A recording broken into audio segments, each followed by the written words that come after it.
In the spring of 2004, Lisa Carrington unlocked the front door of a house no one had lived in for 6 years. The curtains were still drawn, the scent of old wood and dust pressed against her face as she stepped inside. Her sister, Megan, and Megan's husband, Dale Kinney, had once called this place home. They were newlyweds, vibrant, beaming, just back from their honeymoon in the Florida Keys when they vanished in July of 1998. No note, no credit card activity. Their car was found days later, engine cold, parked at the edge of a nature trail 2 counties over. It was assumed they left voluntarily. A fresh start, some had said. Others whispered darker theories. But the case eventually ran cold. Now, 6 years later, Lisa had returned to prepare the home for sale, and she wasn't alone. Trailing behind her was Buster, a large, aging golden retriever with cloudy eyes and a greying muzzle. Buster had once belonged to Megan and Dale. After the disappearance, Lisa's parents had taken him in, but when they moved into assisted living, the dog came to Lisa. She brought him along, not just for companionship, but because in some irrational corner of her heart, he still felt like the last living connection to her sister. She wasn't prepared for what he would uncover. The house stood on a quiet acre outside Parkersville, West Virginia. Weathered siding, cracked steps, and a mailbox still bearing the name The Kinneys. It had become a kind of ghost on the block, not abandoned, not occupied, just forgotten. Lisa had avoided it for years. She was 24 now, only 18 when her sister vanished, and every square inch of the house made her stomach churn with buried memories. Megan's voice echoing down the hall, Dale grilling on the back porch, the joyful chaos of wedding photos still fresh on the fridge. But now, the legal paperwork was finalized. It was her job to clean it out, stage it, and sell it. She unpacked her things and gave Buster the run of the yard, letting him sniff and circle as he pleased. He moved slower than he used to, a little arthritic, a little wary, but something about being back here made his tail wag in short, confused bursts. Inside, Lisa found a time capsule. Megan's hairbrush still sat on the bathroom counter. A mug, chipped at the rim, held dried-out pens on the windowsill. In the kitchen drawer, a stack of Polaroids showed the couple holding sparklers, cutting their wedding cake, smiling in sunburnt honeymoon selfies. The fridge had been emptied years ago, and most furniture covered in thin sheets, but otherwise, nothing had changed. What Lisa didn't expect was the silence, not just the physical quiet of a rural neighborhood, but an emotional silence. It was as if the walls themselves were holding their breath. She spent the first 2 days tidying up, sorting Megan's clothes into donation bins, boxing up wedding gifts still in their packaging. Buster spent most of his time curled on the front rug, occasionally whining toward the back garden. On the third morning, that changed. It started with scratching. Lisa had just poured her coffee when she heard it, a slow, repetitive scraping at the back door. When she opened it, Buster bolted out, heading straight for the overgrown garden. There, near the rusted frame of an old shed, he began digging. At first, Lisa thought it was nothing, a mole or a scent trail. But Buster didn't stop. Dirt flew behind him in urgent flurries. His claws tore at the earth, faster than she'd seen him move in months. He growled, low and guttural, as if something beneath the soil threatened him. "Hey," Lisa called, "Buster, enough." But he ignored her. Lisa grabbed a rake and gently nudged him aside. He backed away, panting, his gaze locked on the shallow hole he'd made. Something metallic glinted in the morning light. She knelt and brushed away the loose dirt with her hand. There, half buried, was a rusted tin lunchbox. Duct tape sealed it tightly around the lid, but time and moisture had worn away the edges. Lisa stared at it, the blood draining from her face. The lunchbox was heavier than she expected. Cold. Lisa hesitated, instinct telling her to call someone, but her hands moved faster than her thoughts. She peeled back the tape and pried open the lid. Inside was a folded, partially scorched scrap of flannel, dark red and stained. The smell of rust and rot hit her immediately. Wrapped within it was a silver engagement ring, worn, slightly dented, and unmistakably Megan's. Lisa staggered backward. The dirt under her knees gave way, and Buster let out a mournful whimper beside her. She knew, without question, what she was holding. This wasn't a prank, it wasn't old junk, this was a clue. And someone who'd been inside this house, had buried it. Within the hour, local deputies arrived. The lunchbox was sealed into evidence, and crime scene tape marked off the garden. Officers combed the yard. Lisa was questioned again and again. Who had keys to the house? Who had access in the years since? Had she noticed anything else strange? She told them everything, or at least everything she knew. When she handed over the ring, one officer murmured, "This could change everything." And it did. 6 years of silence cracked open in a single moment. Because what Buster unearthed that morning wasn't just metal and fabric. It was the first real lead in a mystery the town had tried to forget. A long-buried horror finally coming to light. For 6 years, the disappearance of Megan and Dale Kinney had been a painful mystery sealed behind small-town silence. No new evidence, no sightings, just a car found abandoned off Route 37, and the assumption, quiet, grim, that the young couple had either run off together or met some private, irreversible fate. But the rusted lunchbox changed all of that. Inside the battered container were 2 items, a blood-stained piece of what appeared to be a man's flannel shirt, and a ring.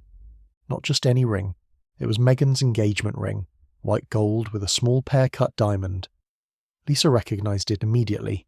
She'd helped Dale pick it out. But Megan never took it off. Not until now. Within hours, the backyard of the Kinney home was flooded with flashing lights and uniformed officers. Deputies cordoned off the area around the garden shed and brought in a forensic team from Charleston. The items were sent for analysis. Lisa, visibly shaken, sat on the porch with Buster pressed against her leg. The dog hadn't moved since the lunchbox was uncovered. He sat staring toward the shed, ears flat, tail still. "He never dug like that before," Lisa said to one of the officers. He knew." The officer didn't reply. He was already on the radio, calling in for an evidence photographer. That afternoon, the county sheriff himself arrived on scene. Sheriff Mel Rusk, who'd served since 1986 and had overseen the original missing persons case in 1998. Rusk's face was pale and heavy with time. He looked at Lisa with a slow, uncertain nod. "I never stopped thinking about them," he said. Lisa didn't believe him. The original report, filed July 11th, 1998, stated that Dale and Megan Kinney were last seen at a neighborhood cookout celebrating their return from a 1-week honeymoon in Florida. The two had seemed happy, perhaps tired, but smiling, affectionate. They said their goodbyes around 9:30 p.m. and walked home just 4 blocks away. They were never seen again. When Megan didn't show up for work the next Monday, her boss contacted police. Officers visited the Kinney home and found no sign of forced entry, no blood, no struggle. Clothing and toiletries were undisturbed. Their dog, Buster, was sitting at the front door barking. 2 days later, the couple's car, a green '96 Ford Taurus, was found locked and parked along a hiking trail 40 miles north. Inside, a mostly empty fast food bag, an unused map of the trail system and 2 open water bottles. No fingerprints besides Megan's. No signs of struggle, and no hint as to where they'd gone. Until now. Sitting in the kitchen that night, Lisa stared at the lunchbox now sealed in an evidence bag. The ring, the fabric, the smell. She couldn't sleep. Questions tangled in her mind. Why was Megan's ring buried? Why would it be blood-stained and scorched? And who would hide it so close to home? She opened the hallway closet and pulled down a dusty cardboard box labelled Meg's Stuff. Inside, she found photo albums, wedding invitations, a stack of old letters, and Dale's college hoodie. At the bottom, something caught her eye, a handwritten packing list. It was Megan's handwriting. Honeymoon to do, sunscreen, his camera filmed, Dale's flannel, he gets cold at night. Lisa paused. Flannel. Dale's flannel. Was it his shirt in the box? The next morning, Lisa called the sheriff's office. "I need to know if the blood was his," she told the dispatcher, "or Megan's." They promised toxicology would take time. Weeks, maybe months. The words felt hollow. Lisa felt a gnawing frustration growing in her gut. The case had been idle for years, a missing persons file collecting dust. The moment something surfaced, they moved slow, careful, hesitant. She remembered the way Sheriff Rusk had looked at her on the porch, like a man who knew more than he said. By the end of the week, Lisa started asking her own questions. She began with the neighbours, most of them still living on the same quiet street. Mrs. Gannon, 2 doors down, was the first to offer something strange. Back then, I thought they'd just taken off. But now, she shook her head. A week after they disappeared, someone was in that house. I saw the porch light flick on after midnight, just once. Then off. I told your Uncle Jacob. Lisa blinked. Uncle Jacob? Sure. He came by the next morning, said he'd check on it, but he said the place was empty. Lisa's stomach twisted. Her Uncle Jacob had been the one to care for the house after the disappearance. He handled the mail, the bills, everything. He also discouraged Lisa from asking too many questions. The next day, Lisa visited the county records office to look for any complaints or police visits tied to the house. There, buried in a maintenance report from 1999, she found something odd. Anonymous call, smoke from rear property line, Kinney residence. Officer dispatched. No report filed, no visible flames upon arrival. Smoke. A year after the couple vanished. Lisa remembered something then, a faint memory, maybe meaningless at the time. Her uncle's boots. She was 19. It was winter. He'd come in from the yard and left his boots by the door. They reeked of ash. When she asked where he'd been, he just said, "Cleaning up junk your sister left behind." Now the timeline clicked. What if the flannel had been burned, but not fully? What if someone had tried to destroy something and failed? That night Lisa heard footsteps outside the shed. Not Buster, not raccoons. Footsteps. Slow, measured, retreating when she turned on the light. When she stepped outside, no one was there. But the dirt where Buster had dug was disturbed again, as if someone had tried to smooth it over. Lisa didn't sleep. The next morning she found Buster whining near the crawlspace vent at the side of the house, and when she shined her flashlight inside, something glinted back at her. When Lisa pressed her face against the crawlspace vent and aimed her flashlight inside, she expected to see old pipes, or maybe an animal nest. Instead, she saw metal. A thin silver glint, tucked behind decades of cobwebs, under a slant of foundation beam. She couldn't reach it through the vent, but she knew exactly what it looked like. A zipper. And from the way it caught the light, it wasn't old plumbing or rusted trash. It was a suitcase. The police arrived that afternoon, slower this time, less energized than when the lunchbox had turned up. Lisa watched from the porch, arms folded, as two deputies crawled under the house with gloved hands and evidence bags. Buster paced in small, anxious circles, letting out low whines every few minutes. After nearly 20 minutes, the officers emerged, and one of them was holding a suitcase. It was soft-sided, scuffed, the kind of luggage a couple might use on a short honeymoon. Brown canvas, the brand name tag was torn off. Lisa's breath caught in her throat. The deputy opened it with gloved hands. Inside was a sealed plastic bag filled with cash, mostly 20s and 50s. Next to it, a disposable camera still in its protective case, a weathered spiral notebook, and a compact mirror smeared with faint traces of what looked like dried blood. Then they pulled out a white mesh laundry bag. Inside was a bridal veil. Sheriff Rusk showed up again, summoned from his office for the second time in a week. He moved slower this time, not cautious, but guarded. He crouched beside the evidence table as the items were catalogued. "Anything identifiable?" he asked. The younger deputy pointed at the veil. "Lisa says it's Megan's, matches wedding photos, but the initials stitched inside are MC, not MK." Lisa frowned. "Megan Carrington," she whispered. "Her maiden name." Rusk's brow furrowed. "We'll run tests," he muttered. Then he turned to Lisa. "I want you to stay away from the crawl space. Let us work." But something in his tone wasn't protective. It was controlling, dismissive. Lisa nodded slowly but said nothing. She was beginning to wonder if the sheriff wanted answers, or wanted them buried. Later that evening, Lisa sat cross-legged on the floor with Megan's old notebook spread around her. Wedding plans, budgeting notes, scribbled grocery lists. But one small leather-bound address book caught her attention. Inside were a dozen phone numbers, relatives, friends, co-workers. One of them, under D, was labelled Dale's mum, only an emergency. The number had a Charleston area code. Lisa stared at it. She had never met Dale's mother. In fact, Megan had rarely talked about her.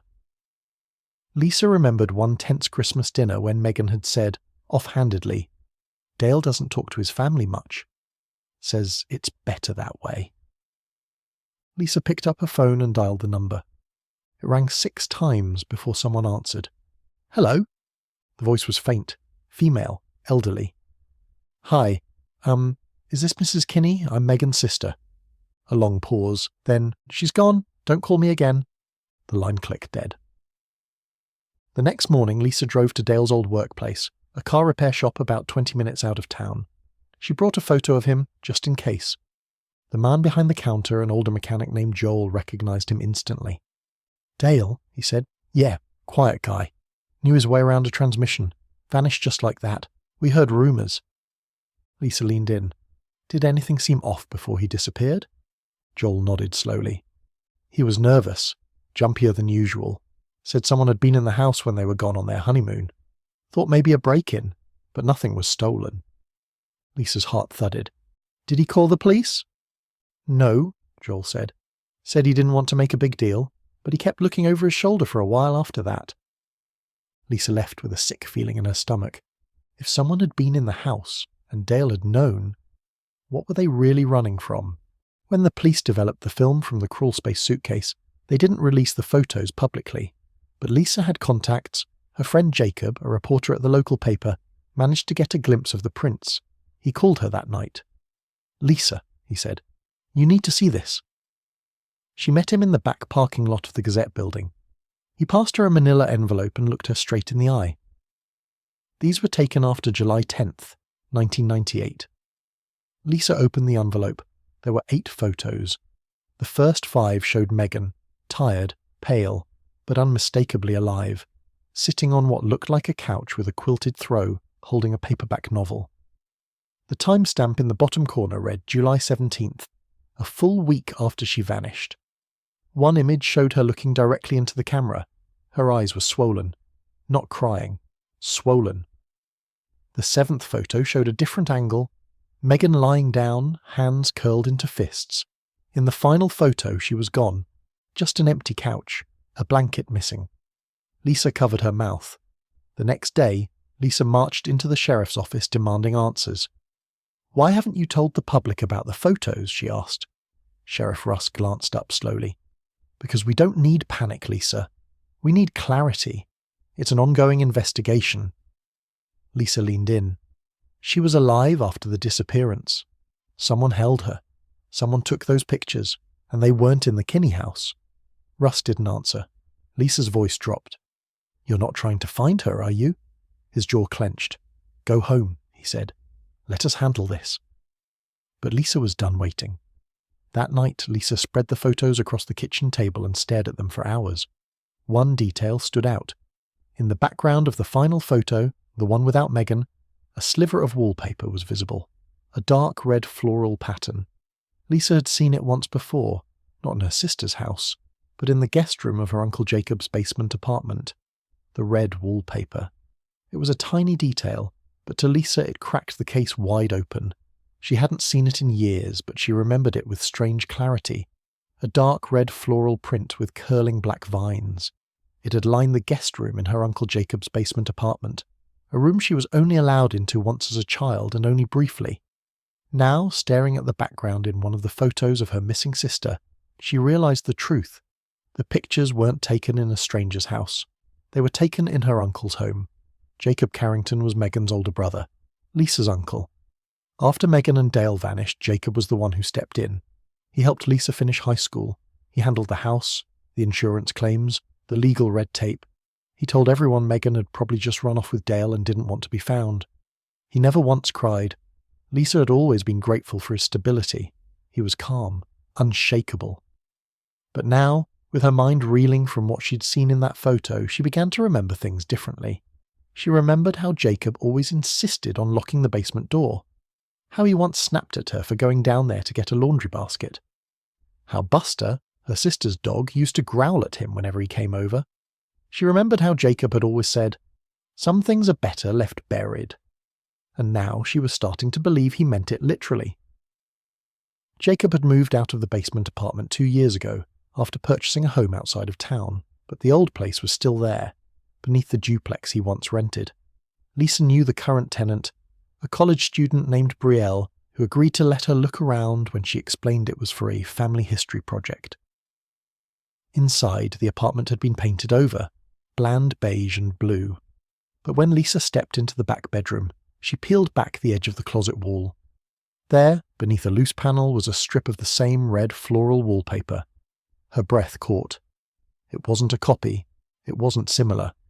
It was the same room Megan had been photographed in, days after she disappeared. Lisa took the photo and her discovery straight to the sheriff's office. She told them everything: the matching wallpaper, the basement location, the way Jacob had handled the estate, and his close proximity to the house. She expected urgency, action, at the very least a warrant. Instead, Sheriff Rusk gave her a tired, almost disappointed look. "You're chasing shadows, Lisa," he said. "That wallpaper doesn't prove anything." Lisa's voice rose. "My sister was alive, in that room. You're telling me that's a coincidence?" Rusk leaned back in his chair. "We've looked into Jacob before. Clean record, military veteran, owned the house for years, and unless you've got blood or a confession, this doesn't hold in court." Lisa left furious. The system wasn't going to help her, but she no longer needed them. Jacob's new house was 20 minutes outside of town. Lisa drove there 3 days later, early morning, before he left for work. She didn't go in. She waited, parked on the street, and watched. He was older now, greyer, slower, but still the same quiet man in pressed slacks and a tucked-in shirt. He left at 7:45 a.m., like clockwork. When he was gone, Lisa crept up the driveway toward the side of the garage. She didn't plan to break in. She just wanted to look around. What she found was worse than she expected. Behind the garbage bins, tucked under a tarp, was a storage bin labelled MEG. She froze. It wasn't locked. Inside there were loose photos, old family shots, Megan in high school, Megan and Dale on their wedding day, but also, chillingly, a leather-bound journal. Lisa recognized the handwriting instantly. It was Megan's. She flipped to the first page. July 15th, 1998. He said Dale left. I don't believe him. I keep asking to call someone, he just says not yet. I'm scared, but I don't know what else to do. I don't know where I am. Lisa's hands began to shake. That night Lisa returned to the Kinney house. She sat on the back porch with Buster, journal clutched in her lap, tears still wet on her cheeks. For hours she sat there stunned, numb. And then Buster got up. He walked slowly to the far edge of the yard, beyond the shed, near the fence line where the woods began. He stopped, sniffed the air, and let out a single quiet bark. Then he lay down, staring at the dirt. Lisa rose slowly, flashlight in hand. She moved toward him, heart pounding. The ground beneath the dog was uneven, like it had been disturbed, not recently but long ago. She knelt, brushed away the pine needles. There was something hard beneath the soil. Plastic. She didn't dig this time. She called the police and told them plainly, "I found something. Bring a shovel and a warrant." When the officers arrived, Lisa handed them the journal. They took one look at the entry and called the county coroner. The next morning they unearthed a shallow grave.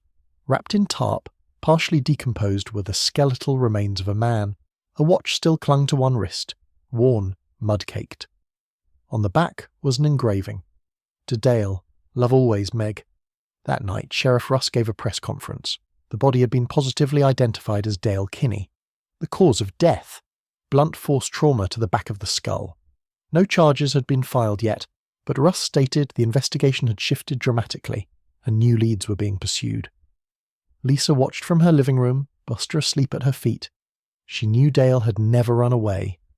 He died that night in 1998, and someone her family trusted, had covered it up. The discovery of Dale Kinney's body, shallowly buried beneath pine needles at the edge of the yard, sent shockwaves through Parkersville. After 6 years of silence, the assumption had always been that Megan and Dale left together. Voluntarily, mysteriously, possibly tragically. But the grave said otherwise. Dale had never left the property. He had been murdered.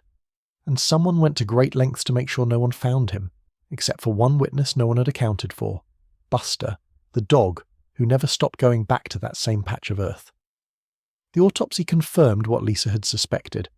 Dale died from a single, powerful blow to the back of the head, likely from a blunt object. He was killed instantly. There were no signs of defensive wounds, which suggested he never saw the attack coming. His wallet and keys were gone, and his watch, the one Megan had given him, was cracked but still fastened to his wrist. But the most troubling detail came from the timeline. According to stomach content analysis, Dale had eaten a meal just an hour or two before he died, and it was home-cooked food. Lisa's stomach turned. Who had served him that final meal? The journal Lisa had found in Jacob's garage bin was now central to the case. Authorities authenticated the handwriting as Megan's.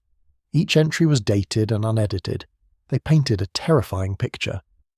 July 16th, 1998. He says Dale isn't coming back. I asked to call my parents.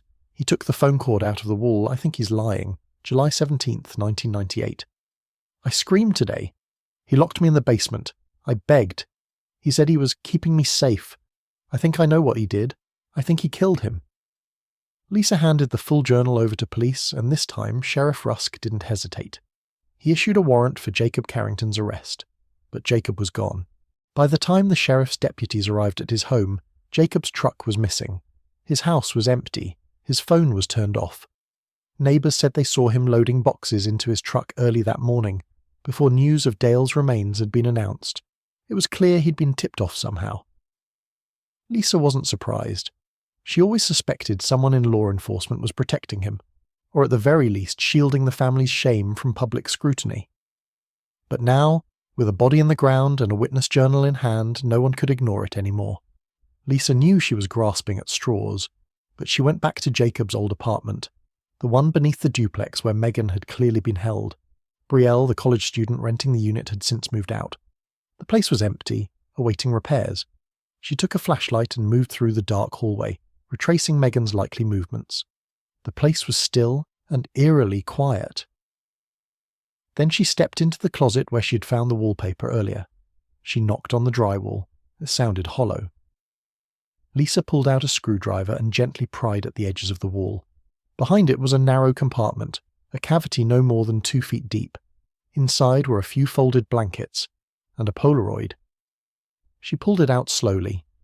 It showed Megan curled in the corner of the basement, arms wrapped tightly around her knees. Her hair was messy, her expression was vacant. But what chilled Lisa most was the timestamp.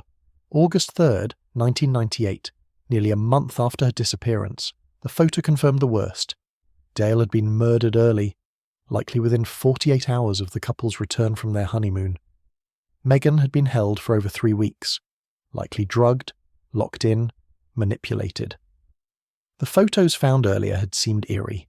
Now they felt cruel. She had been documented, recorded, made into a ghost while still alive. Lisa stared at the photo until her hands trembled. Then she called the sheriff's office. "Check every abandoned property Jacob ever owned," she told them, "because if he left Megan's body anywhere, it won't be here." A junior investigator combing through old public records made a key discovery. In 1999, nearly a year after Megan's disappearance, Jacob had purchased a foreclosed cabin in a rural stretch of Pocahontas County. It was off-grid, remote, and had no water hookups. He owned it for less than a year before quietly selling it. No one had connected it to the case because the deed had been filed under a shell company, J.C. Holdings. When officers reached the cabin, it had been gutted, empty, but the earth around the foundation had recently shifted, likely from frost heave. A cadaver dog confirmed the rest. Beneath a slab of earth, wrapped in plastic and decay, were the remains of Megan Kinney. Dental records confirmed the identity. Her skull had a single fracture, likely from a fall. Toxicology was inconclusive, but bruising on her wrists and arms suggested she had been restrained. The body was buried with a faded blue cardigan, the one Lisa had bought for her sister the day before her wedding. Standing by the excavation site, Lisa didn't cry. She just stared. 6 years of silence, of whispers and rumours and blank spaces. Her sister hadn't run away. She had been held, broken, and discarded by someone they trusted, someone who smiled through family dinners and signed birthday cards. Jacob was still missing, but Lisa knew the town wouldn't protect him anymore. The truth was out, and a loyal old dog, who never stopped pawing at the earth, had brought it all back to the surface. The truth was supposed to end here. 2 bodies, 2 graves, 1 suspect on the run. The story should have been closed. Sad, tragic, but complete. But the real story hadn't even started, because after 6 years of silence, a second journal surfaced, and this one didn't belong to Megan. It was found during a search of Jacob's old cabin in Pocahontas County. Not buried, not hidden. Just left behind, tucked into a cabinet beneath a warped floorboard. Investigators initially thought it was junk, but when they opened it, they found 87 pages of detailed, obsessive writing, filled with timelines, family trees, clippings, even taped-in photographs. At first, no one could figure out who it belonged to, until they flipped to the final page. Scrawled at the bottom, in ink so heavy it bled through, she always chose him, even when she knew. The handwriting matched a sample on Jacob's military intake forms. This wasn't just a journal, it was a confession. Page after page revealed a disturbing, intimate pattern, a timeline of Jacob's fixation on his younger sister Megan. It had started innocently, or at least appeared to. Journal entries from the early 90s described his admiration for her kindness, her voice, the way she carried herself. But as Megan grew older and Jacob returned from his military service, that admiration twisted into something else. He wrote about protecting her, about how Dale didn't deserve her, about how Megan was always too blind to see who really loved her. And in one entry dated June 1998, just days before Megan's wedding, he wrote, "If she marries him, she's lost. I won't let her walk into that cage, not with him. I'll give her a way out, even if she hates me for it." Lisa's hands trembled as she read the pages. This wasn't about rage. It was about delusion, about control, about a man who believed love meant possession. Until that point, the theory had been simple, a confrontation gone wrong. Dale and Jacob argued. Emotions flared. Someone snapped. But the journal proved otherwise. Jacob had stalked the couple during their honeymoon. He'd broken into their house the night they returned, knowing they'd be asleep, and he had come prepared. He wrote, "The garage door doesn't lock. I'll wait until he's settled. One strike. That's all it'll take. She'll cry, but she'll understand. She always wanted someone to fight for her." Dale never saw it coming. He was killed in his sleep. For the next 3 weeks, Megan was held in Jacob's basement. But what the new journal revealed was that it wasn't just a kidnapping. It was a campaign, an emotional siege. Jacob didn't chain her or drug her, he manipulated her. He told her Dale had left her, that he'd been cheating, that he was dead. He gave her food, books, wrote her letters, and sometimes dozens a day, begging her to see the truth. One line in the journal read, "She cried for him every night, but I knew she was mourning a lie. In time, I'd show her what love really is." Lisa read that sentence over and over again until her vision blurred. In one final, chilling entry, dated August 2nd, Jacob wrote, "She doesn't scream anymore, doesn't talk, just sits by the wall. She's broken now. Maybe I broke her too far. Maybe love isn't enough." The next day, Megan was dead. Officially, her cause of death was listed as blunt force trauma from a fall down the basement stairs, consistent with a struggle. But Jacob's journal hinted at something darker. "I asked her to stay. She said she'd rather die than forgive me. I let go. Maybe that was mercy." For Lisa, the revelations were more than just shocking. They shattered the foundation of her entire life. Jacob hadn't just killed her sister and brother-in-law. He had done it while pretending to be her guardian, her protector, her only stable relative, and in some twisted way he believed he was doing what was right. Lisa remembered how he used to say, "Family takes care of its own." She had no idea he meant it like this. Perhaps most infuriating of all was the revelation that local law enforcement had once received an anonymous tip in 1999, claiming Megan had been seen in the window of a basement on Westbury Lane. That was Jacob's rental. No follow-up was ever conducted. The report was quietly marked non-actionable. When questioned by reporters, Sheriff Russ claimed there was insufficient cause to investigate at the time. Lisa didn't buy it. She believed they had protected Jacob because he was family to Megan, and because no one in Parkersville wanted to believe that something so monstrous could come from within their own neighborhood. Despite a nationwide manhunt, Jacob Carrington has not been found. His truck was recovered near the Appalachian Trail in Tennessee. A knife, a sleeping bag, and some canned food were inside, but no sign of him. Some believe he's hiding in a remote cabin somewhere, surviving off the grid. Others think he never intended to run, that he planned to disappear just like Megan and Dale. Only this time, for good. After the journal was made public, Lisa went back through the last batch of evidence collected from Jacob's home. One item had gone overlooked, a Polaroid tucked into the back of his desk drawer. It showed Megan, smiling, blurry, waving at the camera. She looked happy. The photo was undated. It may have been from before the wedding, or it may have been one of the many Jacob took while she was held captive, manipulating the scene, forcing a moment. But on the back, in familiar ink, was one word: mine. By late fall 2004, the case had become a national headline, a respected veteran, a missing couple, a hidden journal, a family secret. Lisa Carrington was no longer just the grieving sister. She had become the reluctant face of a town's reckoning, the woman who pulled the thread and unravelled a nightmare. But one thing remained unfinished. Jacob Carrington was still out there, and he was watching. It came in a plain white envelope. No postmark, no stamp. Just left on Lisa's doorstep one morning, under a loose brick by the porch, where only someone familiar with the house would think to hide it. The handwriting on the envelope was unmistakable. Jacob's. Inside was a single letter, neatly written in black ink. No apology, no remorse, just explanation. You were always the curious one, Lisa. You always asked why. Why Megan left. Why Dale died. Why I stayed. The truth is, I loved her. More than he ever did. More than anyone could. You saw it. You just didn't want to believe it.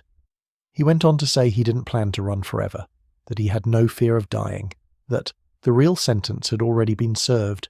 He ended with this: "There's a place where we used to camp. You remember it. The overlook by Devil's Step. If you want to understand, come alone. Bring Buster. He'll know where to find me." Lisa read the letter 3 times. Then she packed a flashlight, a recorder, and a leash. The Devil's Step was a bluff in the Highlands just outside of Pocahontas County, a jagged stone outcrop that jutted above the trees like a knife. Lisa hadn't been there since she was 14, when Megan took her hiking. She arrived at dusk. Buster, slow but eager, seemed to remember the trail. His nose moved quickly, sniffing the ground with a pace Lisa hadn't seen since the day he unearthed the lunchbox. At the overlook, she found nothing at first. Just wind, trees, and silence. Then Buster barked. Once. Lisa turned, and Jacob stepped from the trees. He looked thinner, older, as if years had passed in weeks. His beard was ragged, his eyes bloodshot, but his posture, calm, confident, still chillingly controlled. Lisa didn't speak at first. She raised the recorder. Jacob smiled. "You always did like proof." She kept the recorder rolling. "Why?" she asked finally. He shrugged as if the question was too simple. "She was everything. You don't get it. No one does. Megan wasn't just a sister. She was the only person who saw me." "She saw you," Lisa said coldly, "as her brother. That's it." He stepped closer. "Number she saw beyond that. Dale. Dale was the mistake. I was trying to save her." Lisa's voice shook now. "You killed her." Jacob's mouth tightened. "She gave up. After everything, she still wouldn't let go of him." He looked at the overlook behind her. "You think you know what that does to a person? To give everything and be nothing to them?" Lisa didn't respond. The recorder caught every word. Jacob sat on a boulder and stared at the horizon. "I'm not going back," he said. "You can scream. Call the cops. I'll be gone before they get here." Lisa stared at him. "Then why are you here?" He pulled a folded envelope from his pocket. "Because there's one thing left. A safe deposit key, Megan's letters, real ones, from before the wedding. She didn't love him like you think." He held it out. Lisa didn't move. "You think that changes anything?" she said. "You still murdered her." Jacob tilted his head. "Maybe, but she wasn't innocent either." That was the last straw. Lisa stepped forward, Buster now growling low beside her. She was 23. She wanted to start a life. You robbed her of that. You twisted love into poison, and then pretended it was a gift. Jacob's smile faded. He tossed the envelope to the ground. "Then take it. Finish it." For a long time, Lisa didn't speak. She just stared at the man who had destroyed her family, who had rewritten history in his own mind and convinced himself it was a love story. Finally, she picked up the envelope. She turned off the recorder, and she said one sentence. "I hope you spend the rest of your life alone." Then she clipped the leash to Buster's collar and walked away. She didn't call the police. Not yet. Because some justice isn't handed down. It's carried. The next morning, a hiker found a man's body at the base of the Devil's Step. Blunt force trauma, broken spine. Likely a fall. No one could say for sure if Jacob jumped, or if he slipped trying to flee. The official report listed it as accidental. Lisa never clarified. She never turned in the final half of the recording. Some truths, she decided, belonged in silence. She kept the envelope. Inside were 3 handwritten letters, dated 2 weeks before Megan's wedding. Lisa read the first line of the first one, then folded them back shut. Whatever Megan had written in those final moments, her fears, her doubts, her hopes, they didn't belong to the man who destroyed her. They belonged to the woman who survived her. Weeks passed. The media faded.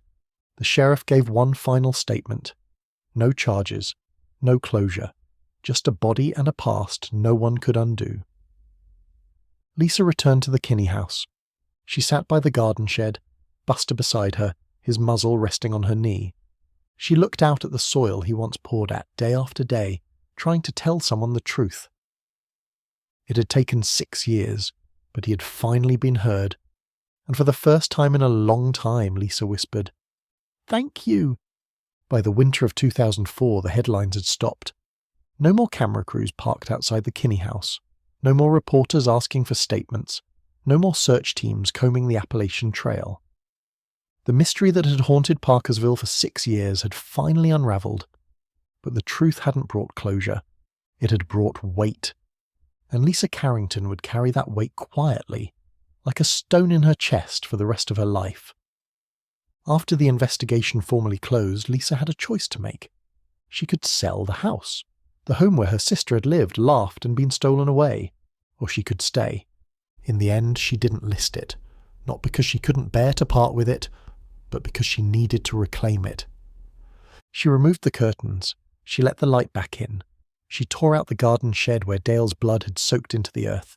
She repainted every room, scrubbed every window. The bedroom that once belonged to Megan and Dale became a guest room. The living room, once sterile with grief, was now lined with books, warmth, and sunlight. There was no ceremony, no plaque, just a quiet decision. This house would no longer be a mausoleum, it would be hers. Buster, the dog who had unearthed the first clue, stayed with Lisa until the very end. His joints stiffened more with each passing month. He couldn't make it up the stairs anymore, so Lisa moved her bedroom downstairs so he wouldn't be alone. He slept beside her bed, and on warm afternoons she'd lay with him in the yard, beneath the same tree that used to overlook the garden shed. When he passed in early spring, she buried him at the edge of the property, right where he used to dig. She didn't mark it with a gravestone, just a wooden sign with one word: loyal. The town of Parkersville changed in subtle but permanent ways. People stopped saying those kids ran off when the case was brought up. Neighbours who once said it wasn't our business began attending town hall meetings, asking about unsolved cases, about domestic violence training, about the way police handled cold files. Sheriff Mel Rusk announced his retirement by the end of the year. He gave no press conference, no farewell interview, and Lisa didn't attend his going-away dinner. Because for her, it wasn't about punishment. It was about responsibility, and how many adults had looked the other way when a predator was already inside the house. Lisa turned down every interview. She declined offers from publishers, filmmakers, and podcasts. But 1 year after Megan's remains were found, she agreed to speak at a university criminology conference in Charleston. She didn't talk about the murder. She talked about silence. She told the students, "Sometimes we look for monsters in dark corners, in strangers' cars, on back roads. But the worst ones are the ones who smile at dinner, who take your coat, who say, 'I'm just trying to protect you.'" She left the stage without taking questions, and she never gave another speech. But in that one moment she said everything.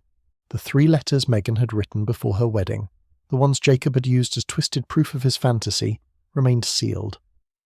Lisa kept them in a safety deposit box, along with the tape recording of her final conversation with Jacob at the Overlook. Some part of her wanted to know what they said, But a bigger part didn't want to give him the satisfaction of shaping her sister's voice. Because in the end, Lisa understood. Megan's story didn't belong to Jacob, or to Dale, or even to her. It belonged to the person Megan never got the chance to become. A wife, a mother, a teacher, a woman who laughed too loudly and danced in the kitchen and got sunburned at every picnic. And that version of Megan lived only in memory. Unfiltered, untwisted, pure. On the 6th anniversary of Megan's death, Lisa visited the overlook at Devil's Step. It was quiet, windy, stark with autumn leaves. She sat on the stone ledge where Jacob had once stood and opened a small tin box. Inside were two things, a snapshot of Megan and Dale on their wedding day, both of them smiling, sunlight in their eyes, and Buster's worn collar still carrying the faint smell of old leather and pine. She set them gently at the edge of the cliff, let the wind take them, not as a tribute to tragedy, but as a farewell to ghosts. Sometimes the darkest stories don't end with justice in handcuffs or courtroom verdicts. Sometimes the ending is a quiet truth. One woman lost everything. One man was never caught. And one dog refused to forget. The answers were there all along, buried beneath dirt, silence, and denial. Until one morning, 6 years later, he started to dig. And what was found still haunts the people of Parkersville to this day. There was no trial, no sentencing, no final gavel. Jacob Carrington's death at the base of Devil's Step ended the legal story, but not the emotional one, because when someone takes away a life, or two, it doesn't just end something. It ripples, through families, through homes, through the very soil beneath your feet. For Lisa, closure didn't come all at once. It came in small, quiet waves. Lisa stayed in Parkersville. She kept the Kinney house and rebuilt it piece by piece. She planted a dogwood tree where the garden shed once stood, where Buster first started digging. She took a job at the local library, helping kids discover the same love for books Megan once had. The whispers in town faded over time. People no longer crossed the street to avoid her. Neighbours waved again. A few even apologised, not for what they did, but for what they didn't. Lisa never answered them. She didn't need to, because she knew. Some people run from truth, and some, like Buster, wait patiently until the earth gives it up. There's no statue of Buster, no plaque, no viral photo. But in Parkersville, people remember. The old man at the hardware store tells new hires about that golden retriever who uncovered a murder. Children walking past the dogwood tree sometimes ask, is that where the brave dog found the clue? And Lisa, now in her 30s, still dreams of the sound he made that day, a bark sharp with purpose, not panic, not fear, a signal, as if he were saying, come look, it's here, what they hid from you. It's time to see it. He hadn't been protecting a secret. He'd been carrying a memory. Lisa still keeps the unopened letters from Megan in a locked drawer. Some nights she takes them out and holds them, but she's never broken the seal, not because she's afraid, but because she already knows what they say, in the way her sister's handwriting curled at the edge, in the way her name was written so softly on the envelope. Love, hope, maybe even fear. But more than anything, a voice that deserved to be heard before it was taken. She lets that voice stay uncorrupted, untouched by the man who tried to own it. There was no news story about the town healing, no final TV report. The real ending came in moments, the first time Lisa could laugh without guilt. The day she found a photo of Megan holding baby Buster and smiled instead of crying. The night she stood by the window, looked out the backyard and realised she didn't hate it anymore. That's how real stories end, not with a bang, but with a breath. If there's one thing that stayed constant through all of it, the betrayal, the silence, the search, it was Buster. He wasn't special in the way stories usually define heroes. He didn't leap through windows, he didn't chase the killer, he just sat and watched and dug. And when no one else believed Megan and Dale would ever be found, he did the one thing he could do.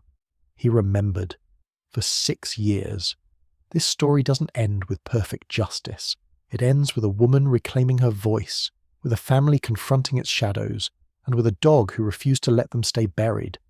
So if you're asking who the hero is, it's not the sheriff. It's not the media. It's not even Lisa, though her courage carried this story to its truth. It's the one who couldn't speak, but never stopped pointing. The one who dug.